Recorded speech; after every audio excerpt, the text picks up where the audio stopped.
very honored to have here as my guest today, Idahosa Ness of the mimicmethod.com. You know, Idahosa is a pioneer in the way that languages are learned and the way that languages are taught. And you know, I first found out about Idahosa through this video that he did where he was rapping in 8 languages. You know, English, Spanish, Portuguese, Mandarin, and 4 other languages that you don't even speak, right? So what's that video all about? Yeah, so that's kind of like my first kind of launch video where people started to get to know about me. And it was just fun to get, I had 4 screens of me rapping in different languages and playing different instruments and having it all in ensemble. But the basic point I was trying to make, at least in the second verse when I'm rapping in languages that I don't actually know, was trying to communicate to people that this whole philosophy of language being about sound and sound coming before the meaning. So it's very possible if you take the time to master the sound of a language without knowing what anything means. Which sounds strange to people, like why would you do that? Well, the reason why you do that is because if you can master the sound, both from a perception standpoint and from a physical pronunciation standpoint, the actual process of accumulating the meanings is infinitely easier than if you try to do it the opposite way around, which is what everyone does. So that's the kind of methodology that you teach with the mimic method, right? Yeah, the mimic method, the philosophy of mimic method is that language is acquired through mimicry, but in order to hear a native speaker in your language say something at normal speed and for you to mimic those sounds exactly, you need to do a bit of training first.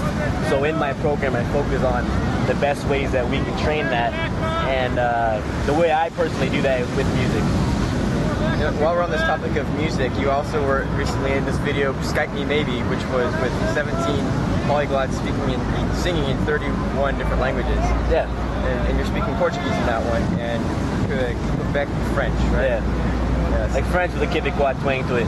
Yeah, I was approached by Benny, the Irish polyglot, who was the mastermind behind that video, and he asked me to choose 2 languages, orders 2 to choose from. So I had Portuguese and Quebecois French. I was in Montreal the past summer. Came up with some semi-rhyming lyrics between the 2 languages, and yeah, recorded my video. It was good. It's a good project. A lot of people like it. Well, that was a really fun video. Yeah. By the way, we're here in Rio de Janeiro, Brazil. The beach is in the background, and you seem to spend a lot of time here in Brazil, and you speak really fluent Portuguese. It's amazing when he speaks Portuguese, his accent it's phenomenal. So do you get confused for a native speaker a lot when you speak Portuguese? Oh yeah, definitely. I mean, like, I have trouble proving to people that I'm actually not Brazilian. I think the kind of iconic Brazilian image is very similar to me as far as, like, you know, kind of like mixed race, Afro guy on the beach. And I'm always playing Brazilian instruments too, which just makes it even more like Brazilified for them. And you know, if I'm on my roll and I'm speaking with a really good accent, a lot of times people will just not even know. And then they'll hear me speaking English to like a gringo friend of mine. They're like, wow, where'd you learn such good English? Man, like, you know. So it's always a good time to play around here with the old accent thing. Yeah, that's kind of the opposite problem that I have. That some people, they don't believe that I'm a gringo, so they think that I'm putting on a fake accent when I speak Portuguese to try and pick up girls. So it's funny how we can both kind of, people think that we're Brazilian here. It's, you know, where else can we go and blend in and, you know, be completely different people like us, be natives or appear to be natives of that country. Yeah, definitely. So what first brought you to Brazil? Why did you come to Brazil? Yeah, so I remember the moment I decided, weirdly enough, like having an image in my head. I was in Shanghai, China, and I had learned Chinese, and I was fluent in Chinese as well. But I had come to the conclusion that I just liked learning languages. And Chinese I had learned as my second foreign language after Spanish. And you know, everyone in my program was like looking to spend the rest of their lives in China, which I didn't really want to do. And I was like, man, I want to do other stuff. And at the time, I was really into Brazilian Jiu-Jitsu. So I kind of made a commitment to myself that after I graduated university, I would go to Brazil no matter what and just make it happen. And it was kind of like a personal mission of mine to see if I could go to a foreign country with no study abroad program, no family or friends or ties there, and no language ability at the time, and see what I could make of myself. And at the time, I just focused on, jiu-jitsu and Portuguese, and then discovered that I really loved this country, and I wanted to kind of spend a lot more time here. So you didn't speak any Portuguese when you got here, right? No. Well, what I did was I didn't have Mimic Method yet, but the basic ideas were developing, and I had a strong sense that the main challenge in learning Portuguese would be distinguishing it from Spanish, since grammatically and vocabulary-wise they're very, very similar. So I just focused all my time on learning songs, and I bought my cavaquinho, the little instrument I play in my videos, and taught myself some songs. I was really into Brazilian music, and just kind of focused really hardcore on just how things sound in the Portuguese. And then when I got here, I learned really fast. Awesome. So how is it when you're trying to speak Spanish and Portuguese? Do you have trouble separating the two in your head? Do you go to speak Portuguese and Spanish comes out, or vice versa? Like if you went to Argentina right now, would you be able to flip a switch and just speak Spanish? Now I can, but originally when I came to Brazil, I had the first 2 weeks or so of kind of that Portuguese kind of transition. But then I got fully into Portuguese, and a few months in, I met an Argentine person or a Spanish person, and I could not speak Spanish for the life of me. Keep in mind that I was also confusing Spanish and Chinese after I got back from China. So I didn't use Spanish like hardcore for a long time. But after my first trip to Brazil, I went to Colombia, and I kind of relearned Spanish there. And after relearning it with my new philosophy of focusing on sound, that kind of really separated the two languages in my head. So now, not really. Obviously right now in Brazil, I'm more Portuguese dominant. But there's a lot of people in my office, for example, who are from Argentina and stuff, who I speak to in Spanish, and I've gotten used to switching between them now. So for someone who speaks Spanish already and they're trying to learn Portuguese, what kind of advice would you give them? Oh, exactly what I say. Like, the most important thing is that you focus on the sound differences between Spanish and Brazilian Portuguese. Not just the individual sounds, but the overall flow. The cadence is very different, and if you have that mentality of like, oh, I'm just gonna speak Spanish, but say Brazilian Portuguese words, you're not gonna get that far. You're gonna hit a wall very early on. So just commit yourself to being in that Brazilian flow as soon as possible. How can your product help someone who is trying to learn Portuguese? What's the process like? What do you teach in that course? Sure. So my course is unlike any other language course out there because the pure exclusive focus of my flow of Portuguese course or my flow of any language course is exclusively on the sound. So there's no vocabulary words. More importantly, there's not a single written word in the entire course in Portuguese because writing can really mess you up as well.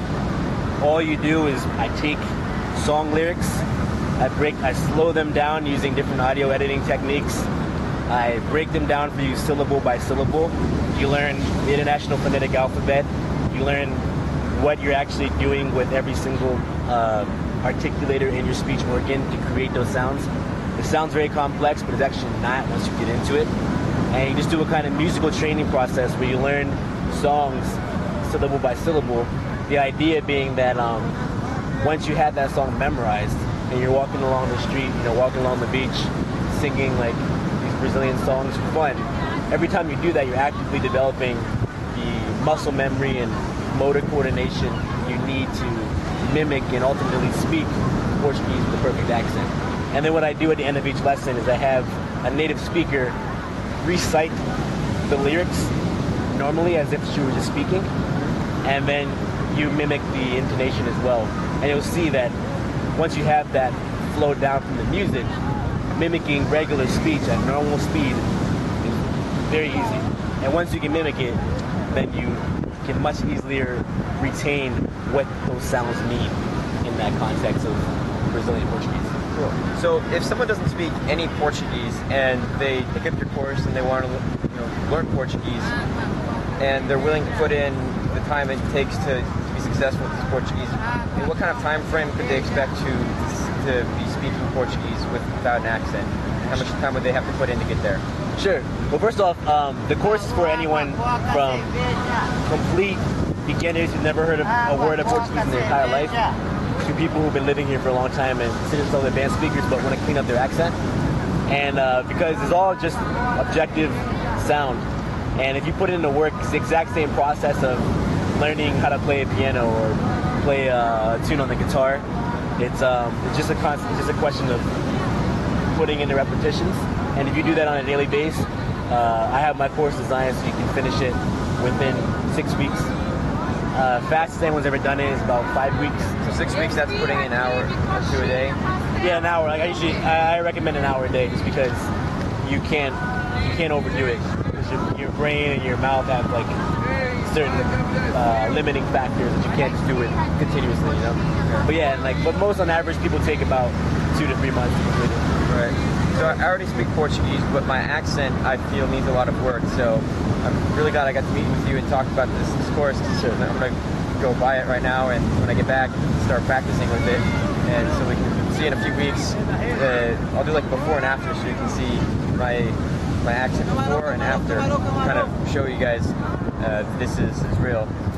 I mean, vamos falar português um pouquinho para ouvir seu sotaque, como você fala. Bom, você também faz um curso para... Você tem outro curso para os professores particulares que querem... Bom, fala um pouquinho sobre o seu curso. Um pouquinho, né? Então, além das coisas que eu já falei para vocês sobre o meu curso de flow de português, você está estudando a música, como cantar as músicas. Então, o seu sotaque tem várias coisas que você faz sem pensar que você está fazendo errado. Então, o que você faz é você grava, você manda essa gravação para mim, pessoalmente. E aí eu uso uma técnica que eu chamo Cloud Tutoring. E no Cloud Tutoring eu uso SoundCloud.com, que é um serviço de compartilhar e divulgar música tipo de DJs e de artistas. Mas eu uso porque tem uma funcionalidade que se chama Time Comments, que eu posso colocar um comentário no momento exato no track. E daí no track, se por exemplo você fala uma coisa errada, tipo, a gente está falando antes de marinheiro sou, ele fala marinheiro sou, mas a palavra certa é marinheiro só. Então, na gravação, o momento que ele fala marinheiro sul, a ponte de sul, eu posso colocar um comentário que fala você está falando sul, mas deve ser só. E você vai entender o IPA, tudo isso. Também eu posso colocar um link explicando um vídeo também, um áudio, isso aqui também. E daí você vai sabendo os seus erros. Então, no meu curso, no Udemy, eu tenho um curso para ensinar professores. Você fala muito bem português, mas se a gente continua falando português, vou ter que fazer uma tradução. Ah, tá, valeu. Vai demorar muito tempo. So in my course, I have a separate course called How to Build a Virtual Language Teaching Business on the Cloud. And that's for people like yourself who are teaching English in either like a Skyping context or physically one-on-one kind of thing. And the idea is you use that same kind of feedback system I use, but for any aspect of language education, where your students are going through your course online, recording and sending you stuff, and you give them feedback. It's very useful. Everyone loves it a lot as far as that feedback system. And with technology today, it's super ridiculously easy to create a website and create your own online course and protect it and make money off of it and monetize it. So you're basically offering the ability for an English teacher to come here and teach online, or even back home, they can start teaching English online without having any background or experience, because as a native speaker you already know how things should sound, so you can offer that personalized instruction to people on how to speak better English. Exactly. It doesn't matter where you are. It's as long as you have internet connection, you have access. It's like asynchronous tutoring, more or less, where the person can record even on their own smartphone and can record whatever activity you prescribed to them, and then within whatever time frame you establish, it comes into your inbox and you give feedback. And very streamlined, and you can have, I have up to I think now about 700 plus students in my course, but I only spend an hour, no more than an hour a day still, giving feedback to my students. Because it's all asynchronous, people do different rates of sending in things. And that's incredible that you're teaching 700 students an hour a day. Just teaching one student 1 hour a day, it's going to take more than an hour because you got to get there and back, and then you got to do all the preparation outside of class. So your methodology, your course is very appealing for English teachers who want to step outside the hustle and bustle and get outside of that grind of commuting to teach English. So your course takes someone from nothing and teaches them all the steps they need to start that business? Exactly. I rely heavily on screencasts, because I think it's really it's more motivating to actually see the visual how to do stuff. And I show you exactly how I build my courses using different websites for this drag and drop website editing, how to record with proper recording conditions and upload files to SoundCloud, how to set up your infrastructure so that students can send things to you and it's all on automatic kind of loop. And step by step, you build it from scratch. It doesn't matter what kind of experience you have. If you have no technical skills whatsoever, don't be afraid, because I'm telling you right now, absurdly easy these days to make a website. It's ridiculous. Yeah, definitely. I'm going to check out your course, and I'll get back to you guys on how it is. Let's go back to talking a little bit about Brazil. What's your favorite thing about Brazil? My favorite thing about Brazil? It's kind of hard to put my finger on it, but it's a general kind of feel of the place compared to other places I traveled to, where by default people were just genuinely, I don't want to say happy because that term is overused, but it's kind of general warmth and kind of like just appreciation of life that you get on a daily basis that I haven't really experienced anywhere else I've ever lived in extensively. And you say that as someone's honking their horn in the background. Yeah, and I mean, you see people here enjoying the beach. Very commonly, you're walking down the street and people will just kind of like nod their head at you and wish you well and give you the best wishes you've ever heard like your entire life, and you have no idea who they are. And just daily things which kind of like build up your appreciation for humanity and life in general. So it's very good, like, spiritually, to be in Brazil, as far as like just making you an overall happier person. And on top of that, just physically, the country is beautiful. Like, so you've lived in Bahia, in Rio, in Sao Paulo. What is the difference in the music scene between all these places? Yeah, so I was very surprised and finding, excuse me, very different music scenes across the different regions of Brazil. They're all cities are very musical cities here. They love music here in Brazil, but they have their different tastes. In Salvador, they have a lot of what's called axé music, which is tied in a lot with the culture and the spiritual culture there, with like the orishas, and it's not called candomblé. Yeah, candomblé. And but also I guess probably my favorite or most kind of close to heart kind of music, being African, West African of origin, is that kind of music where it's a large, deep drum ensemble is playing, and like a powerful voice, male or female singer, singing on top of it in a very African style, and that's my stuff right there. Come into Rio. Rio's like the city of samba, right? So are you really big on samba here? Do you sing samba? Do you dance samba? Yeah, I do all samba. I play my cavaquinho is like a samba instrument, and so I'm always doing that kind of stuff whenever I get a chance to go to samba shows here. I used to play in a it's not a escola de samba, but like the same concept of a bateria, a big drum ensemble with like 60 people or something like that.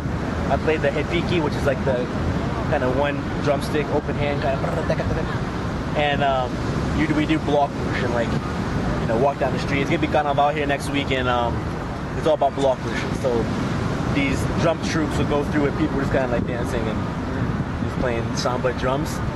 So that's big. Rio's all about samba. São Paulo, actually, the reason I went there is because probably my favorite genre in general is hip hop, and São Paulo is definitely the capital of hip hop in Brazil. And I got to meet a lot of people there in the scene, and they have some really good stuff coming out of hip hop, Brazilian hip hop. Check out Emicida, Criolo, Caio da Rima. A lot of people out down there, and it's all São Paulo. So I went to a lot of those things, a lot of freestyle battles, good stuff. So Carnaval is coming up next week, next February 10th this year. Is this going to be your first Carnival in Brazil? Yes. Unfortunately, I had to leave early. My visa expired before Carnival last time I was here, so I made a point to schedule it properly this time. All right. So you're going to stay here in Rio for that? Yeah, I got an apartment right here at Copacabana and Ipanema. So that's where like a lot of the main block is going to take place. So right in the deep in the cut. It's going to be pretty sweet. Yeah, right in the heart of it. Last year when I was during Carnival, there's this thing where people would come out of their apartments and they hang out of the windows and pour water on people as they're walking by. Yeah. They got squirt guns, they have buckets of water and they splash people. And it was just, people would throw their hands in the air in ecstasy as they got hit with this water because it's really hot. And it's a really cool environment during Carnival. It's gonna be a lot of fun. Yeah, I'm already getting a taste of it like on the weekends. Pre-Carnaval, they have the Pre-Carnaval, which is basically the same thing. Like, just like I was last Saturday, this whole boardwalk was just packed full of people, music, people just throwing beer around. Like, it's crazy. It's a crazy party. They love the party here. Yeah, in Belo Horizonte, Carnival has already started like 2 weeks ago. On the weekends, there's a big pre-Carnival party. So the entire month right now is Carnival, and really the country's kind of slowed down, and business as usual will start again after Carnival. Yeah. Slowly start to revive. Yeah. Right. It's really great what you're doing with the Mimic Method. You're making it easy for people to learn languages. You're breaking down a lot of these barriers that people have about learning languages, and if more people saw how easy it was to learn a language, and they learn more languages, then we could break down these walls that people have, and more people would see that there's really not that much difference between us. There's not that much difference between Brazilian and American, or an Iranian, or an Egyptian. We all have so much in common.